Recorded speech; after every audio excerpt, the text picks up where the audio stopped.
Hiya! Welcome to this, my 49th episode of VideoFuzzy. I'm your host, Terry J. Aman, and in this installment, titled VideoFuzzy at the Movies, it's a light departure from my usual format to talk about a few movies I've enjoyed recently, especially Rocketman, then a whole bunch of shows I've added to my current collection, including Claws, Pose, and a kind of a strange encounter with Luther. I'll get into that one a bit. Finally, this episode celebrates 2 years of VideoFuzzy. Thank you so much for your support.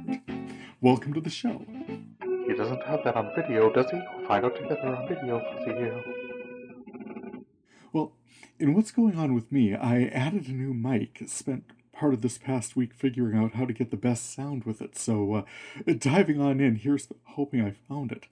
My last one was a lapel mic. I had to dig into the audio a lot to clean it up with varying levels of success, especially my last one. Sorry about that. I took another run at that, so if you pulled it in and were having too much trouble hearing me, the one that's in there now should be cleaner. But summer's definitely underway here. Happy solstice. Temps in the 70s and 80s. A light crowd here at the City Brew as I'm writing this up. Enjoying a latte and putting some thoughts together. Good music here. They've got Chris Delmore's cover of Drive, Dylan LeBlanc's Cautionary Tale, Portugal the Man's Feel It Still. It's a nice vibe. The Danger Twins' Do No Wrong. Holly Miranda's Atmospheric, The Only One. That was different. Kate Tucker's emotional cover of Springsteen's I'm on Fire. And, oh wow, Rodrigo Gabriella's high-energy guitar instrumental Diablo Rojo. Let's get into this. Diving into the Classic Collection.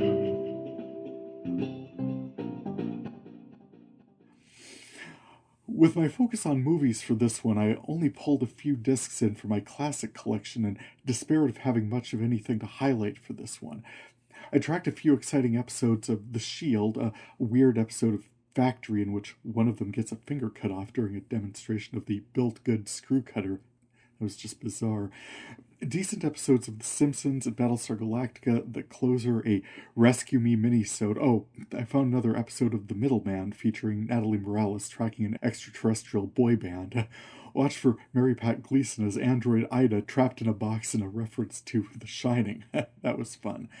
Oh, in case you're wondering, this right here, this is all I've got really for my Classic Collection discussion. Like I said, I only brought in like 4 discs, so there wasn't a lot there. I mean, yeah, George Carlin gave a perfectly good interview on the Actors Studio, and don't get me wrong, I'm thrilled to have it, but okay, an hour of George Carlin being George Carlin doing an hour of stand-up, that's one thing, and it's not the same thing as a James Lipton interview of George Carlin, so no, I was not feeling that one. Friday Night Feature. Then I found the 2007 Discovery Channel's presentation of In the Shadow of the Moon. It was an hour and a half, more or less, of the remaining members of NASA's Apollo projects recalling their experiences traveling to the moon, split in my collection across discs 681 and 682. The documentary, directed by David Sington and presented by Ron Howard, opened strong with comments from astronaut Michael Collins, who stayed aboard the command module as part of the Apollo 11 mission. He said, I kind of have 2 moons in my head, I guess, whereas most people just have 1 moon. I look at the moon just like everyone else who's never been there, and, there it is, and I've always thought it was interesting, whether it's full or a sliver or what have you, but every once in a while I do think of a second moon, the one that I recall from up close. Citing show captions, between 1968 and 1972, 9 spacecraft traveled to the moon. In their own words, this is the story of the men who went to the moon. Prior to the Apollo missions were the Atlas projects, essentially feasibility studies for launching humans safely into space, motivated by JFK policy directives and successful Soviet space missions. The Atlas project had a lot of scary misfires. The 2007 documentary featured footage from several launch attempts that blew up, one of them manned. Astronauts reported at least 3 crewmen were lost once when a spark ignited within an oxygen-saturated capsule. Politically, it was about beating the Russians. When JFK delivered his moonshot speeches, we were not poised to make this a reality. A lot of people, so many more than ever were acknowledged, pushing the math and the tech so much further than it was from one month to the next. Watching this after watching Hidden Figures is a real disconnect. Watching this after watching Light Falls is a real disconnect. The math at these levels, these Gs, these speeds a fraction of that of light, faster than anyone heretofore. The subjects of the interviews, their faces fill the screen, all of them about the same age, elder white men, then much younger. Those were who we were sending. The fact that they survived to tell their story, share their experiences, is astonishing. They admitted they honestly didn't know what they were doing. No one had ever done this before. JFK said some aspects of the mission had not, as of his speech, yet been invented. "We must be bold," he directed. Then, in the wake of his assassination, meeting this challenge transformed into a legacy, a national goal. As the Apollo missions were shaping up, there was a lot of pressure to be perfect. All errors were very high profile. As the decade progressed, there were social pressures and changes. Liberation, civil rights, Vietnam. The moon mission came to be seen as a way to build public solidarity. Political pressures ramped mission objectives. When Russians planned a manned moon orbit, the Apollo 8 mission shifted to a moon mission. As I think it was Buzz Aldrin noted, it was a time we did bold things. On one of the Apollo missions, Apollo 8, Christmas of 1968, astronauts took the historic Earthrise photo and read in turn from the Book of Genesis. Alan Shepard was recalled as the first American in space, an inspiration to a lot of astronauts. Then came the Apollo 11 mission, launched July 16, 1969. Neil Armstrong and Buzz Aldrin, the first people on the moon. Neil, in original footage, making the announcement as the world went wild, 8 years after JFK's directive that we would complete a moonshot within the decade.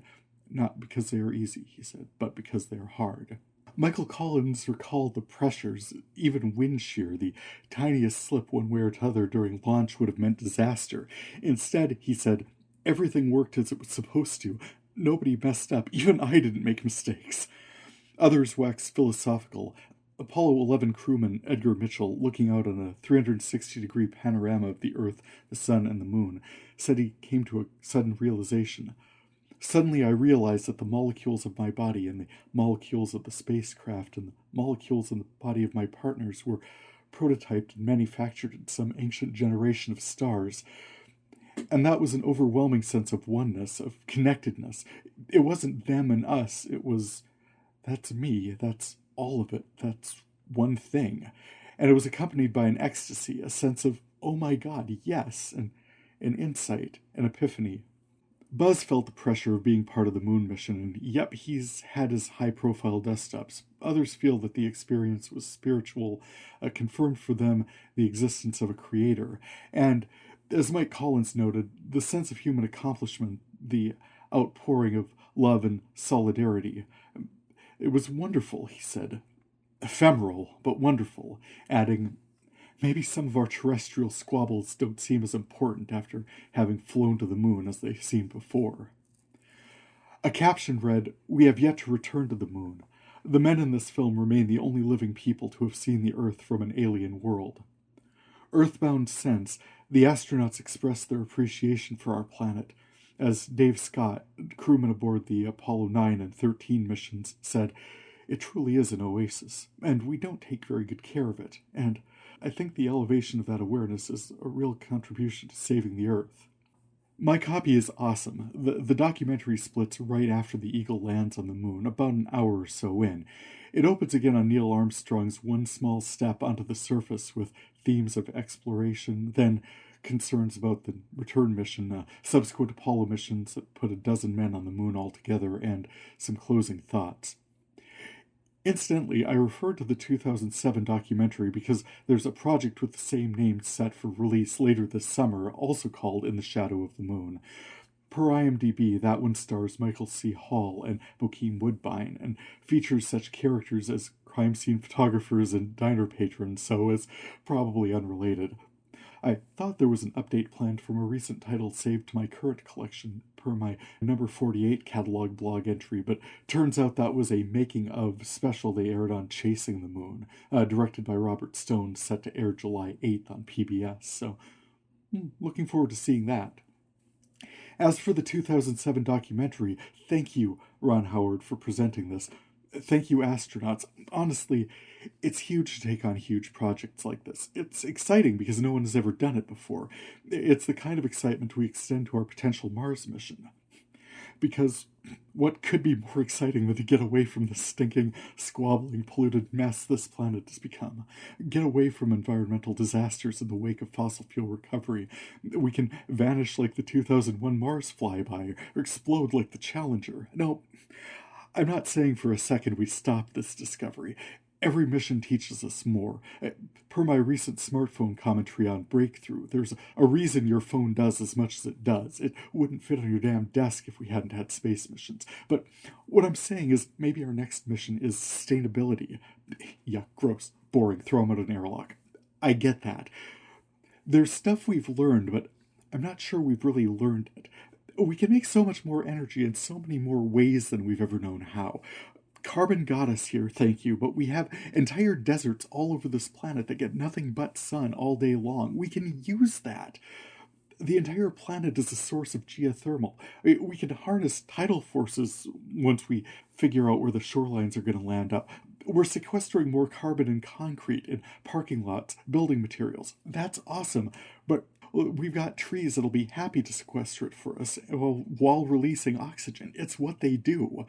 Well, trees need room. Crops need room. There's 7 billion of us. We all need food, and that's just people. There's everything else trying to live here.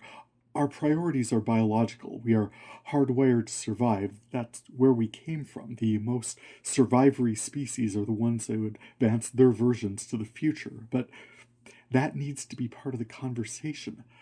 Apart from just advancing humanity numerically and our genetic priorities individually, if we don't focus some effort on advancing our conditions qualitatively, then we are simply surviving until we are not. Watch things like Parks and Rec. There's 7 seasons to watch people working together to solve problems and do stuff. Watch things like The Good Place for discussion on why we have to matter more to each other. Mike Schur, my God, you are the voice that's going to save us. Per their recent announcement, Season 4 will be the last season of The Good Place, but in no way is the last we'll hear from that creative team, and I'm eager to see where they take us next. Cross Connection. This one I thought might pose a Studio 6 Feet Under challenge, but nope, not in the slightest. Ron Howard is listed on IMDb as a presenter. His credits appear throughout my collection, not least of which Arrested Development. I've got him working on A Beautiful Mind with Judd Hirsch off Studio 60, and Buzz Aldrin, God love him, Buzz Aldrin I've gotten The Big Bang Theory with Simon Helbig, also Studio 60, went to the damn moon, and the show's barely an acting credit removed from Aaron Sorkin. Unbelievable. And I'll get into this one more later, but I've been pulling in Comedy Central's marathon airing of Parks and Rec and enjoying the various guest stars and recurring appearances. I spied John Larroquette as an old flame of Leslie's mother. That was cute. I saw Will Arnett as Leslie's blind date. Natalie Morales appeared a few times as Tom Haverford's girlfriend, and oh yes, in Season 4, when the Parks Department budget was on the line, Leslie grabbed a walk-and-talk West Wing style with none other than Bradley Whitford of Studio 60 at the Sunset Strip. And this past Friday, I was driving home from work and wanted to listen to Elton John's I'm Still Standing. I did a search on my phone, and it gave me what it said was Taron Egerton's version. My immediate thought was, oh, from Rocketman? Well, it's going to break my heart again, but sure, press play. The left-hand bass note backbeat piano-thumping intro confused me, and I took a peek at my screen. Epiphany. Before Down to the Floor embodying Elton John in Rocketman, and I'll get to that in a moment, Taron Egerton appeared in my current collection on disc X222 as the voice of Johnny in the FX presentation of Sing from 2016, which I then suddenly realized could actually have been a feature-length audition for... Oh, what a segue. What I've been watching. What I've been watching these days is movies.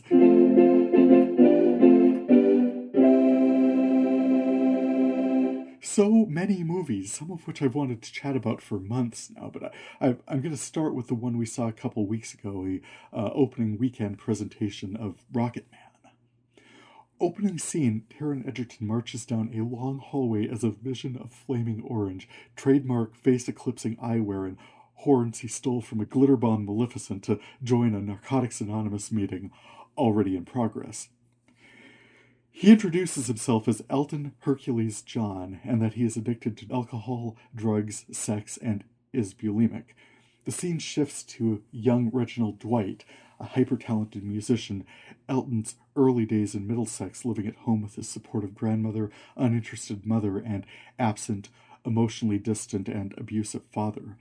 A gifted and intuitive pianist, he plays neighborhood bars, earns a music scholarship, and performs backup for touring doo-wop acts, all the while feeling deeply his mother's emotional distance and father's absence and disapproval. A chance encounter at a talent agent pairs him with lifelong collaborator Bernie Taupin, and his star ascends. He's producing hit songs, he's booking the Troubadour in Los Angeles, he's hobnobbing with Mama Cass and enjoying the first blush of superstardom with his manager and, how exciting, first boyfriend. Well, as it turns out, philandering, abusive, predatory, and mercenary, but he somewhat stereotypically responds to the professional, relational, and emotional pressures in his life with alcohol and drugs, dealing with unfavorable contracts, attempted suicide, and family and money issues, all trying to maintain a public cover of heterosexuality well into the 80s, including his marriage to Renata Blauel, one of those sequences that was clearly included because it was biographically a thing that happened, not because it was especially significant. They were married for 4 years. I don't think she was on screen for that many minutes. Throughout, Egerton presents a thoughtful, emotionally present realization of the international superstar, his talent shining through such classic hits as The Bitch Is Back, Saturday Night's All Right for Fighting, Crocodile Rock, Tiny Dancer, Your Song, and Goodbye Yellow Brick Road, a minor through line for the piece. And, of course, the title track, Rocketman, which tracked through some scenes of a suicide attempt through to his triumphant recovery. Well, there were definitely some issues. The man was so out of it at one point he forgot where he was performing. Just to mention, as an executive producer who had been working on the project for nearly 2 decades, it had been easy for Elton to focus exclusively on the positives. But the through line for the film is, in fact, Elton John's journey of recovery. The scene shifts occasionally to the NA group, Egerton's outlandish stage get-up progressively shed as we hone in on the man he is revealing. The headgear drops, the orange leather set aside until we see Elton, well, Reginald Dwight address the room in a gray bathrobe, focused upon his recovery, turning to see the little boy he'd been, who craved emotional connection, love, and acceptance, who longed to be hugged. He took that broken boy he'd been in his arms and embraced him utterly. Healing, reconciliation, walking us through to the closing musical number, a shot-for-shot recreation of the music video for I'm Still Standing, along with closing captions highlighting the AIDS charity established and his long-time relationship and marriage to Canadian David Furnish, very sweet, and introducing their sons Zachary and Elijah. The Broadway production of this movie is going to drop jaws. It's structured perfectly for the stage. It seems clear that Elton John chose the story elements he did to illustrate his low moments so we could better appreciate his success. Piecing together the pop culture press release version of his life was never going to provide the we need to be honest with ourselves curated insights of this biopic.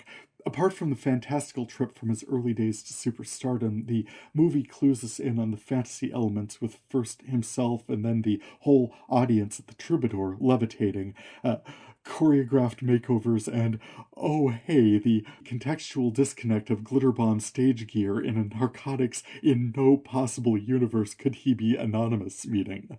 Longtime listeners to VideoFuzzy do not need me to detail why this movie was as powerful to me as it was. The themes of emotional distance, loss, and brokenness resonated throughout, and I was choking back tears as the opening chords of I'm Still Standing played. It was powerful. Indeed, anyone who has ever struggled with loss is going to respond to this film. He's a man, take him all in all, but for me, Elton John's music has been important to me at different points in my life. The centrality of Your Song, the 2001 production of Moulin Rouge may have saved my life. It certainly carried me through some depression through that time. And a couple summers ago now, as we were returning to Bismarck on a road trip, it was after midnight. I'd dozed off in the passenger seat.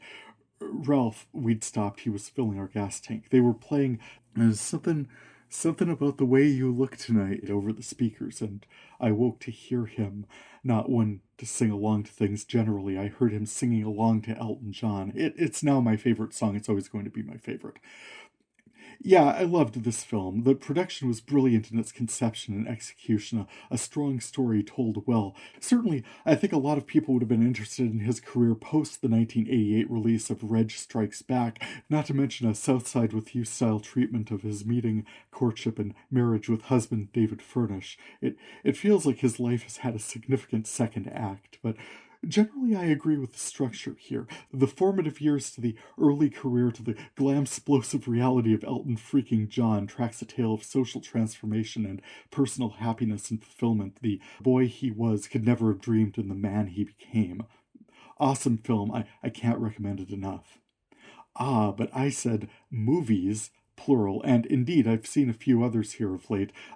These were films I missed in the theater and just grew tired of waiting for them to air on basic cable, so I ordered them on Amazon, which, incidentally, shortly thereafter I saw where they were playing on TNT and FX, but just as well I bought them because they were certainly going to be edited when rebroadcast.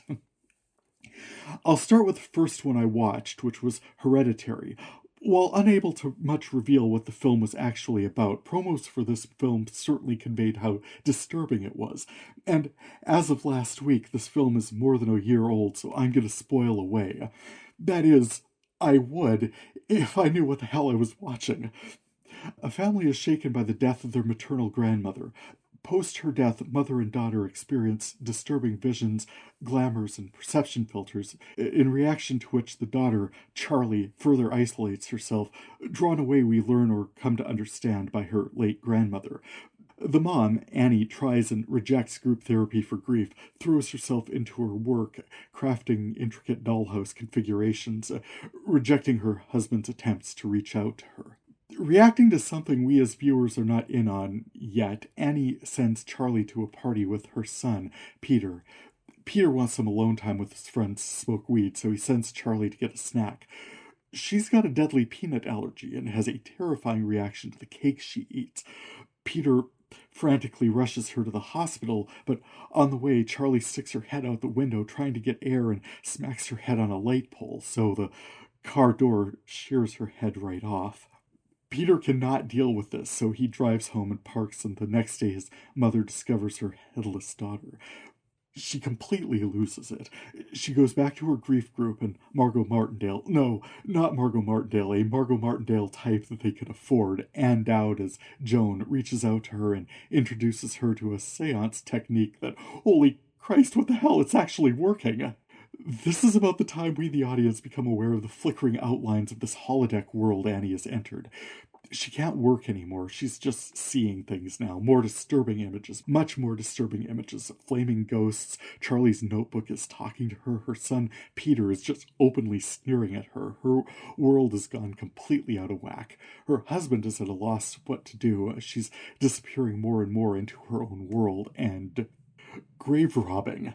The last 15 minutes or so were completely through the looking glass, seeing what she's seeing, the spirits present in the seances. Oh, her son sneering, which apparently that's what she's been seeing this whole time, but it's never been the case. So suddenly he could see it as well, and it freaks him out.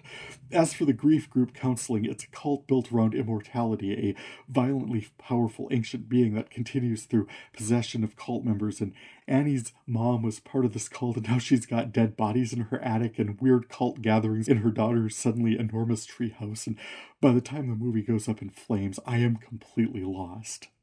Perception filters are a big part of the horror films I'm interested in these days. I also bought Jordan Peele's Get Out, which hinges hugely on perception, in this case, post-hypnotic suggestion. Throughout, a white suburban family so very self-consciously welcomes their daughter Rose's new beau, Chris, into their home. Chris, an African-American, is unnerved by the energies he's picking up on with this outwardly amiable family and their cheerful and compliant African-American staff. These energies are hardly allayed when there's a sudden gathering of all of the white people. What starts as a somewhat clunky guess who's coming to dinner update shifts to a fantastic twist on the Stepford wives when the woman he's been falling for low these past 4 months reveals her complicity and he is trapped in a house with people who mean to commit surgery on him. Apparently, this family has perfected a means of sublimating his soul and transplanting the cerebrum of the highest bidder to take over his body. He'd be trapped in a sunken place and doomed to spectate the rest of his existence like that guy at the end of Being John Malkovich. Well, not if Chris can help it. He manages to avoid the post-hypnotic suggestion and fights his way out of this horror movie. But even post his escape, the scares aren't over. The brilliance of this film keeps us on edge all the way through to the closing scene. Peele is an outstanding storyteller. Well done, everyone. Finally, I've wanted to see A Cure for Wellness since I first saw the trailer for it. Believe it if you can for my description of Hereditary, but this was the weirdest one I watched. The imagery is brilliant, and this film is probably better experienced as art. It's an easy discussion alongside Hereditary, actually tracking similar themes of weird immortality cults. A young, unscrupulous investment banker named Lockhart caught his hand in the cookie jar, but the bank he works for will let it slide if he can retrieve Pembroke, former firm partner, from this interminable spa cure he's been on in the isolation of the Swiss Alps. Recent communications suggest Pembroke has lost his damn mind and shouldn't be signing anything, but as it happens, the partners are all complicit in shady deals, so once they get Pembroke to sign off on a merger that will implicate him and cover all their butts, they can blame it all on Pembroke. He can continue being insane and they can all get away with everything, including Lockhart, so hop to. Well, on his way to meeting Pembroke, Lockhart gets into an accident, a collision with an elk. He's banged up, he's admitted to the spa by the mysterious Dr. Vollmer, and his leg is put in a cast.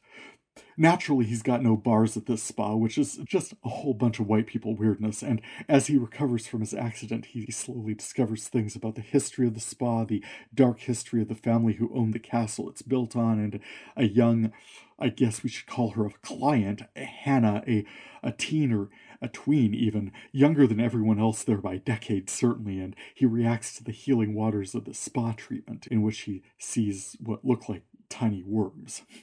Oh well.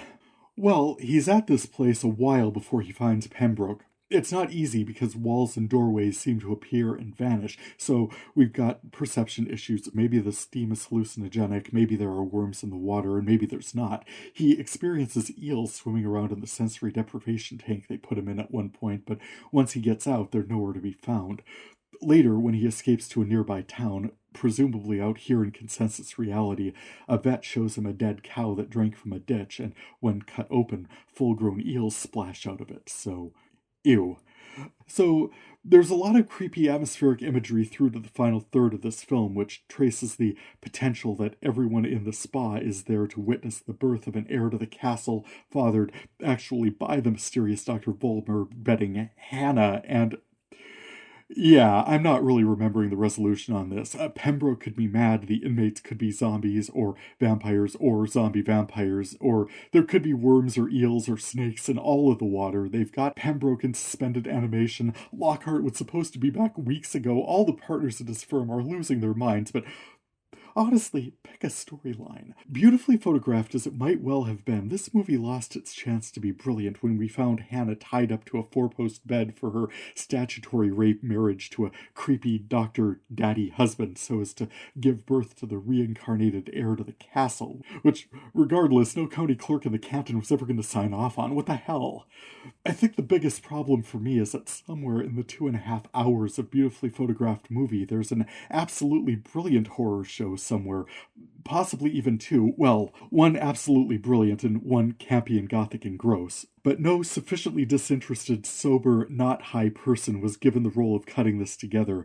It's like, if we shot it, if we paid for the CGI, if we set up that scene, it's going in there. And that's really not the best approach when you're trying to tell a story. He said, already fully a half an hour into this podcast. Point taken. Bear with me. I've wanted to talk about these shows for a long time now, and this seemed like the best opportunity. Similar situation heading into the next segment here, but fair confidence I'm gonna get briefer. Will I? Let's find out. Current collection. TNT's comic crime drama Claws came back strong. The third season opener established a new set of players, the owners of the tribal casino Ruval bequeathed to Desna, or, as it turns out, his share in it, which Mac and Melba Lovestone, or Locklear, want to buy her out for a few $1,000s, well below what they're worth, as Desna discovers from an accountant at the casino, who she somehow overhears her being tortured by the Loveliers in a teepee in the woods. Gotta say, all of Florida seems like there'd be an out-of-the-way wigwam to torture your employee where not remotely outdoorsy Desna wouldn't overhear you, but this new season has a lot of table to set pretty darn quickly, so they get right to it. Not least of which, Virginia got shot in the closing moments of season 2, so they gotta get her to the hospital, they've gotta get her condition stabilized, they've gotta stop her fiancé, Desna's brother Dean, breathing vengeance and marching out the front door with a handgun. Yes, that would be a developmentally disabled black man with a handgun in Florida taking a lift in the middle of the night to go shoot someone he suspects tried to kill his fiancé, so no part of that was ever going to end well. This show has a lot of twisty turns getting the gang back together. Jen and Bryce are instantly bored with Tampa. Polly vamps and scams her way out of the psych ward, blanket rope out a window, only to be reminded that she is there voluntarily and can just walk out. Other storylines include Quiet Anne's boxing match with former and potentially rekindled love interest, the cop who seduced her to get dirt on the OxyContin ring, and roller hit-and-running Clint for trying to shoot Desna. Hot twist, when turns out Uncle Daddy's lover, Toby, was the one gunning for her. And after she put him in charge of her uptown nail salon. The season's barely started and the fireworks are sizzling. Can't wait to see where they're going with all this. Oh, and the season 3 opener closed with the cast dancing through Desna's casino in a music video performance of En Vogue's Free Your Mind. Hot damn, that was fun. Keep it up, you guys. The second season of Pose on FX got off to a great start. Blanca's T-cell count is low enough for her doctor, Sandra Bernhardt, tells her she's technically got AIDS, despite the fact that as she insists, she feels fine. The extended conversation outlines the realities of the age as season 2 starts in 1990. AIDS fatalities are buried in mass pauper graves, and ACT UP activists are desperately calling attention to their plight, in no way helped by churches arguing against condom use and preaching abstinence only, so activists schedule a die-in during Mass at a New York cathedral, arrested for civil disobedience but raising public awareness.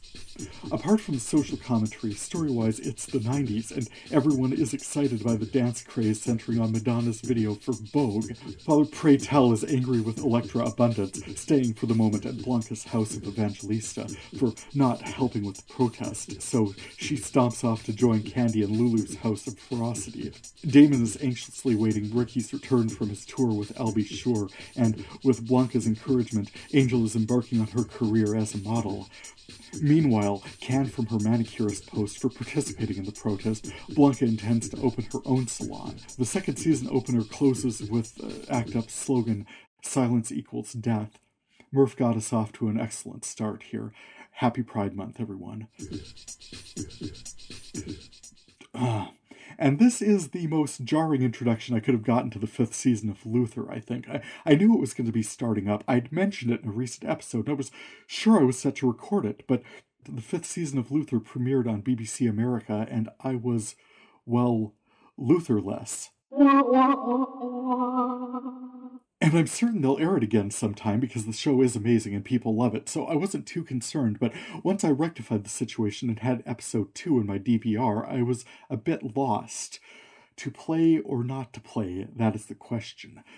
A quick search through upcoming episodes indicated they had no plans of rerunning the season opener at any time in the foreseeable, and the BBC America site was no real help beyond offering to stream the episode for me, so I looked into that.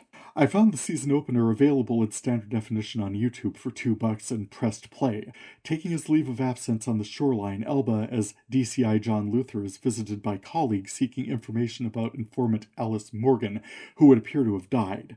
Meanwhile, a cyberstalker, serial killer, cannibal fetishist has targeted a series of victims, chaining back one to another, though his latest murder pinged him on video and the cops track him back to his home, a cyber trove of stalker porn where they find he's already initiated a self-destruct sequence. They approach with caution. A bomb has already taken out one of their investigators, but Luther tracks him through a vent to a garage filled with buses out onto the rooftops of London's warehouse district, and he's vanished into the night. How exciting! I then press play on my recording of episode 2, and oh dear, I'd watched the wrong season opener. What I saw was the 4th season opener, and the show is actually on its 5th season. Oops. Alice shows up at Luther's flat with birdshot in her, so, spoiler alert, I guess she's not dead. Instead, the drug kingpin Luther, I guess in the previous season had chained to a radiator, targeted Luther to recover his son, kidnapped, I guess, by Alice. The kingpin's got Luther's colleague, Benny Silver, I think, and is torturing him till Luther hands over Alice. Alice actually turns up at the Kingpin's manse, disguised in nothing better than a blonde wig and a vaguely Slavic accent, purportedly to sleep with recovered teenage son. "Kingpin sent me," she purrs. "I am, how you say, welcome home present." Alone at last, she climbs into bed with teenage son and murders him, hatpin through his ear. Like I said, confusing. Obviously, we were a season further along than I remembered, and here on out I'll be better acquainted with the storylines of this season, but it's such a shame they don't re-air past episodes during the run, particularly since they've got things like Killing Eve that re-air all the time on this channel and AMC. I want to watch Luther and I'm SOL. Well, hopefully they'll run some past episodes so I can catch up with the rest of Season 4 sometime, as well as the Season 5 opener. I've been down on profilers per se, but something about John Luther is pretty freaking compelling. Idris Elba, perhaps, and I can't wait to see more of it. FXX opened the 10th season of Archer with Archer 1999. Not what I was expecting. I was picturing some pre-internet super spy chicanery retro swinging 60s throwbacks. Instead, it's basically sci-fi parody and nothing new at all for this show. The team is awakened early from stasis aboard a space cruiser called the Seamus that Archer is nominally co-piloting with his ex, Lana. Mallory is some kind of holographic projection. Cyril and Cheryl, or rather Charlotte now, are just along for some reason. Krieger and Barry are both complete androids. Roy is, wow, just camp AF. And this time Pam is some kind of alien being. They're boarded by a different alien being called Bort, and Barry wants to commandeer their vessel and sell them down slag mines, and we are in exactly the same situation as we always are with these people in this show. It's almost only a nostalgia piece at this point, which has value, but I'm just grimly staring at it these days. Fosse Verdon aired its finale a few weeks ago. I think they did an amazing job with this biopic. Nicole Fosse, their daughter, the run-up to the finale, a relationship arc question for Bob as to whether she was his daughter or not, contributing to trust issues with Gwen and not resolved in the story. Bob, in putting together all that jazz, pulls Nicole in to help with the dance sequence. She later watches him rehearse with another, much younger actress, suggesting this close, idealized daddy-daughter relationship they both know full well they did not have when she was growing up. As she moves in with Gwen, Bob loses one of his oldest and dearest friends, and, as he joked he would do, tap dances at his funeral. The saddest tap dance you've ever seen, deeply moving, expressive as at his best his artistry was always capable. Again, Lin-Manuel Miranda, in putting this together, Bob Fosse's heart attack and collapse on his way to the Sweet Charity revival. He's lying there on the sidewalk. Gwen is frantically trying to help him, and the most enduring images we've got in this episode have him dancing with his daughter, memorializing his friend, and helping Gwen stage a hit production. These people know how to tell a story. Speaking of good stories, the second and, as we've learned, final season finale of Happy introduced us to, well, God. Happy, an imaginary friend, has a chat with the imaginary friend of the sky, voiced by Jeff Goldblum, who, as it turns out, doesn't have a lot of insights for him. But as Nick and Amanda look on, Orcus the Destroyer, Roman god of death, seeks to turn their daughter, little 10-year-old Haley, into an assassin, targeting kids show impresario Sunny Shine at the climax of his Easter extravaganza, Make Easter Great Again. Some kind of reference they were making, I guess. Haley's willing to do it. She's learned Sunny Shine had her abducted, but Nick and Amanda don't want their 10-year-old daughter to be a killer. No, just in time for Father's Day, I think that's gotta put Nick in the running for Father of the Year. In fact, his belief in Happy, Haley's one-time imaginary friend, helped him escape the weirdo clutches of Smoothie. The bullet Haley intended for Sunny Shine, well, Nick catches that one, and instead it's Amanda who steps up and murders Sunny Shine.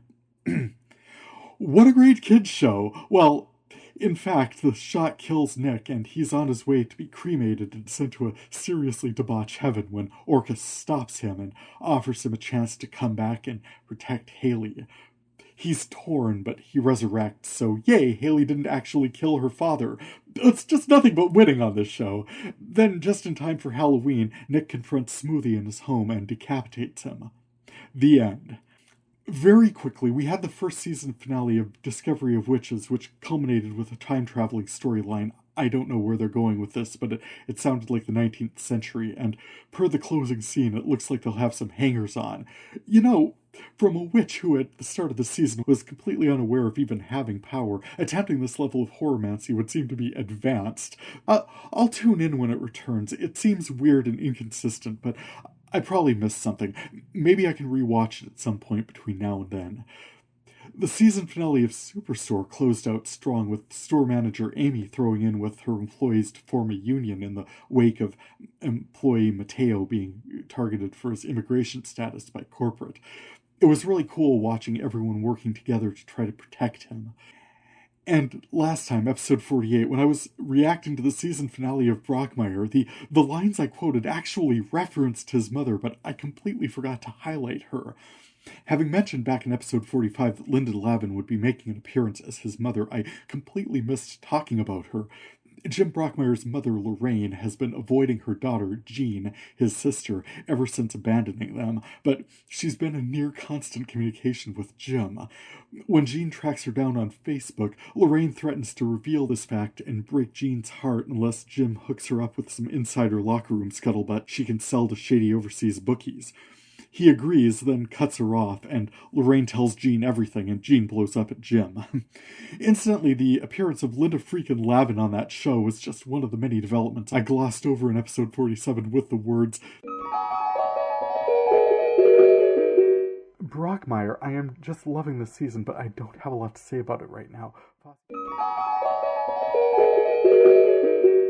Which, frankly, I think you were poorly served with that review and should probably demand your money back.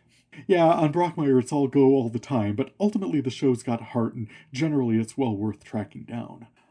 I said up there I'd go more into Parks and Rec, and here, tracking through my DVR, I've gone from 125 episodes to about 50 or so that's definitely progress, and I'm enjoying the crap out of them. It's genuinely good storytelling, the production is sweetly Midwestern, and it's cool to watch everyone dealing with everything they've got to deal with, mostly in positive, productive ways. When they encounter roadblocks, they seek reasonable solutions. It should not work as television, but the reason it does is the characters are well drawn, their priorities are known quantities, and just as one, for instance, when Ben Wyatt was having his bachelor party and they played the Cones of Dunshire, Settlers of Catan, that's absolutely the bachelor party that character would want.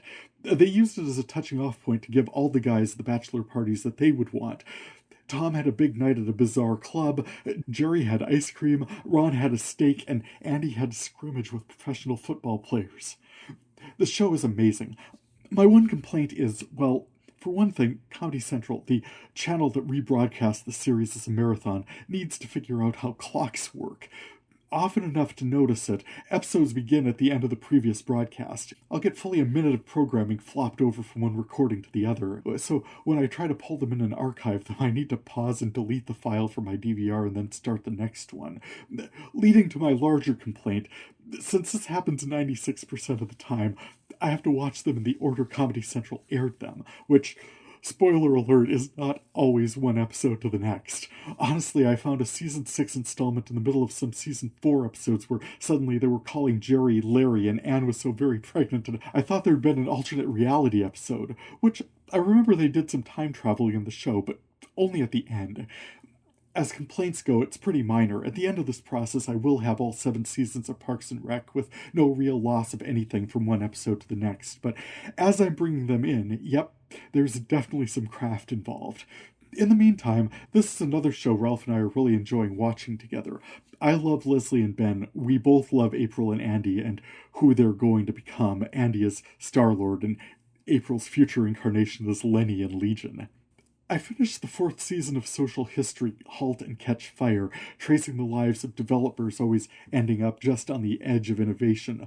This season tracked through the early development of the internet as different companies tried to come up with the best browser, and the daughter of one of these tech legends, Gary, together with Joe, Gary had basically been Jobs' Wozniak in his garage in the late 80s, and Cameron's code was the magic. Season 1 focused on hardware, developing the PC, together with Gary's wife, Donna. They worked on the Giant, shot down at a tech fair by the Macintosh. Season 2, I think, was focused on software development, specifically games, and there were all of these programmers piled into someone's disgusting house and mutiny. I really lost interest and did not follow them through season 3, so I don't know what that one was about at all. But season 4, Gary's teenage daughter is talented enough she's developed this side project that is essentially Yahoo. Comet is so close that by the end they've actually got to reference it by name. Cameron is calling favors from developers to get Comet optimized for Netscape, one of the larger commercial browsers in production, and when the final version is released, Comet loads into Netscape perfectly, but it's redundant because Netscape is already optimized to work with, you guessed it, Yahoo. Other stuff going on. Cameron wrote some code to help Donna's company with Rover, a rival search function that left her grappling with proprietary issues.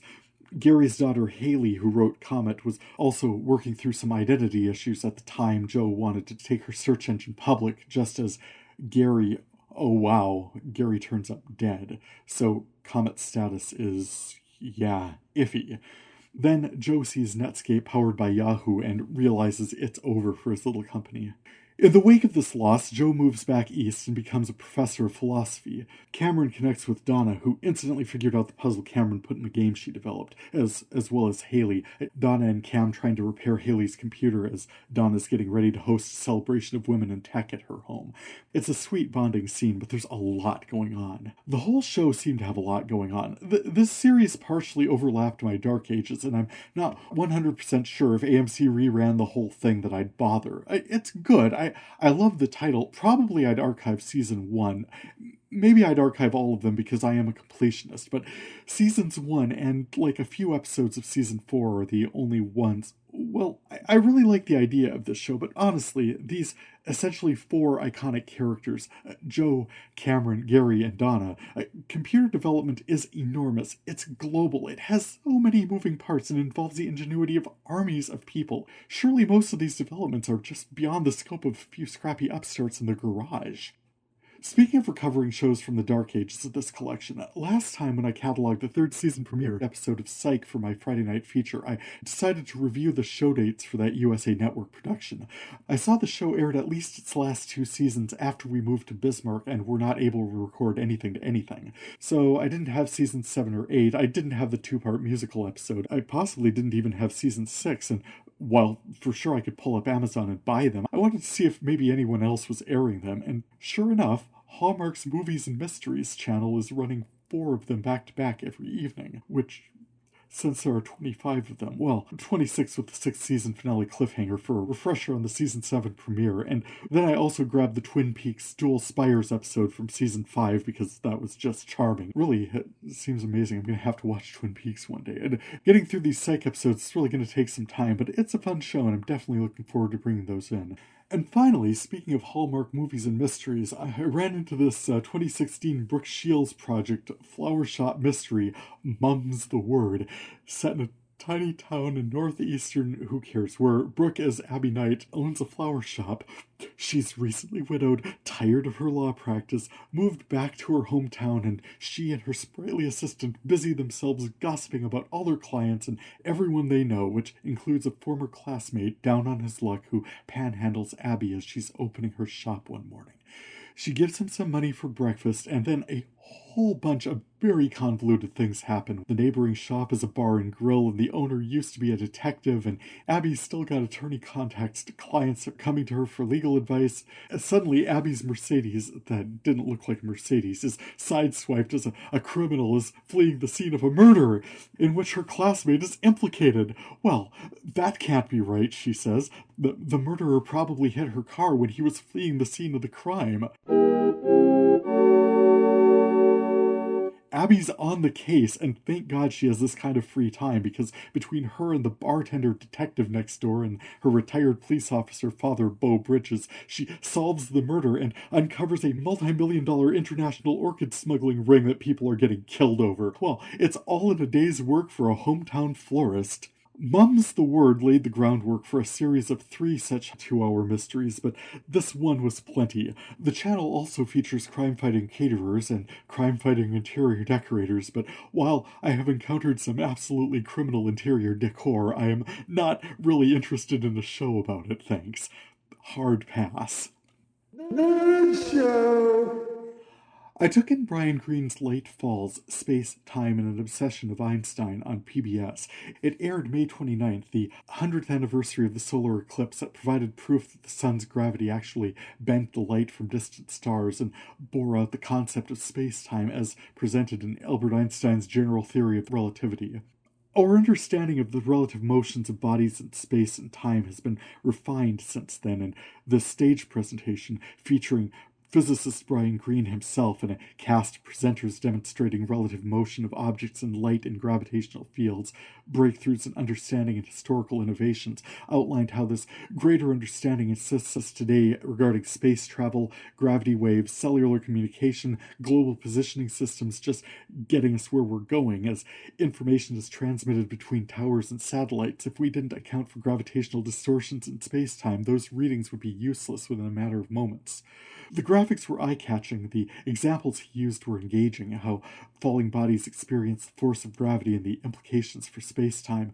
It had a greater emphasis on accessibility than equations, facts, and figures. It had more history and drama to it than math, and there was one point of character development when Einstein encountered a random fellow audience member at a concert later in his life. He pulled him aside to introduce him to Bach and music theory, which honestly strayed quite wide from the mark and added little. It was a window on his humanity, but there are many of those and surely better ones. All in all, it was a well-drawn biography of one of the greatest minds in human history, and I enjoyed it. Well done. Well, that was lovely. That isn't quite how I would. I'd like to speak to your manager. Feedback. Hey there, this is Nathan Irwin chiming in from Peoria, Illinois. Terry, congratulations on hitting the 2-year anniversary with your podcast. Now that you've made it 2 years, that makes it official. I have won my bet, and Curtis owes me $50. Curtis, you know where to send it. Seriously, though, I was listening to a couple of episodes recently, and one of the things I really liked about your podcast was it reminded me of those all-night talk sessions we used to have back in college. So, Terry, thank you for taking me back to a time that I remember very fondly. Congratulations again. My best to you and your family. Keep up the good work, and here's to many more episodes of VideoFuzzy. Thank you so much, Nathan. You might remember from episode 30, Nathan, my friend from college, hosted his home in Peoria last summer. Oh, it's coming up on 1 year ago next month. We got to kick back and chat about media. So enjoyable. It's really so much fun to reconnect. Thank you. Nathan also co-hosts the Out and About podcast through WBCU in Peoria. Always so much going on. Check it out. As I'm looking back on 2 years of this effort, I've had a chance to run back and listen to some of the first shows I uploaded, and I think I've had a few significant entries. When I started this podcast, I already had more than 200 discs cataloged from when I started this transfer project in Minot in 2007, cataloged over the course of 5 years till I moved. I've cataloged more than 450 since I started this blog and podcast, along with nearly 250 discs in my current collection, so progress over that time was slow, to put it mildly. Episode 10, I included some highlights from that initial cataloging effort, and as I added them to my blog, I felt like they became fully part of this project. Oh, and then episode 22, that was a fairly interesting one. That was a pretty good insight on my interest in theology. And then episode 42 and 43, those two back to back, that was kind of interesting. That laid in the foundation for my Studio 6 Feet Under Degrees of Separation game I try to trace in this podcast. It's not an effort that really lends itself to interviews, but I think my favorite episodes are ones where I was able to reach out and include other voices and perspectives. Along with Nathan and my more recent conversation with Mark in episode 47 about Avengers Endgame, I loved including comments on Quarter Life from Kim Files in episode 21, tracing the joys of video archiving with Nancy Pearson in episode 24, talking to my friend Jesse about so many different shows in episode 38. There's a few other interviews I'd love to include if I'm able to set them up, but yeah, when it makes sense, it's so much fun to get different voices and different perspectives on these shows. What I mainly notice as I'm working through this cataloging effort is how much I love the storytelling I encounter. I'm often surprised and pleased to discover shows I've archived and set aside. Maybe I don't have time to fully enjoy them as I encounter them again here. I do want to keep making progress in this effort, but it's so awesome to know that I've got them, that they're here, to be reacquainted, and I so look forward to exploring further once I get a chance. And thank you for sharing this journey of rediscovery with me. I've described this project as a nostalgia bomb, and for sure that is part of it, but at the heart of it all, I've had a long-standing love affair with media. Love sitting down with a good story, well-drawn, well-presented characters, having adventures, and as I trace these connections throughout this collection, yeah, sure, sometimes it's random scenes from VIP. What was that? I never wanted that in the first place, but sometimes, as I'm watching, I'm reunited with memories, old friends, parts of my soul too long locked away, and the experience is one of joy. Let's keep going. Upcoming shows. Legion is starting up here again for its third and final mind-bending season. That's on June 24th on FX. That should certainly be interesting. Chasing the Moon I mentioned up there about a year ago now. That's set to air July 8th on PBS. Then I'm still looking forward to seeing Dark Phoenix and the new Men in Black at some point. That looks like fun. Beyond that, better get this posted sometime before my 3rd anniversary here. Seriously, thank you all so much for checking in on this video cataloging project. You can check out my catalog listing along with audio links at VideoFuzzy.blogspot.com, past episodes at Apple Podcasts. Feedback is always appreciated. You can contact me through my blog or podcast sites via email or through my VideoFuzzy page on Facebook, or you can follow me on TJ VideoFuzzy on Twitter. For VideoFuzzy, I'm Terry J. Aman. Happy viewing. It might be amazing, it might just be scuzzy. We'll find out together on VideoFuzzy. This is podcasting gold. What are you talking about? Video outtakes. Just a quick production note. What you've been listening to this whole time is a backup recording I did with my phone. This is the sound quality I'm getting from my new mic, and while I am certain that with more time to fuss and mess around with it, I will get it to sound the way I want it to. For this episode, for 49, for my anniversary episode, I really wanted to use the better sound quality, and I was able to get something from this. I may end up just recording this thing on my phone if I can't get this to sound better, but until then, and until I'm able to, hey, as promised, new mic. Thanks for tuning in, and enjoy the show.